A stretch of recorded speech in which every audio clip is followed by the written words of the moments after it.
How did British General Bernard Montgomery finally defeat Erwin Rommel, the seemingly unstoppable desert fox?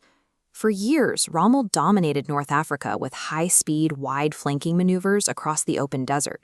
But that open desert mobility abruptly vanished at a tiny railway stop called El Alamein. Here, the desert narrowed into a bottleneck barely 40 miles wide. It was wedged tightly between the Mediterranean Sea and the impassable Qattara Depression. Because he couldn't sweep around the sides, Rommel was forced into a head-on confrontation, at the very end of a stretched, vulnerable supply line spanning hundreds of miles. But the British couldn't outflank him either. To win, Montgomery had to push straight into dense, fortified German minefields known as Devil's Gardens. So he refused to attack until he amassed overwhelming logistical superiority. He methodically stacked up troops and American-made Sherman tanks immediately behind the line. Then, Montgomery unleashed a massive 1,000-gun night barrage to punch through the lines.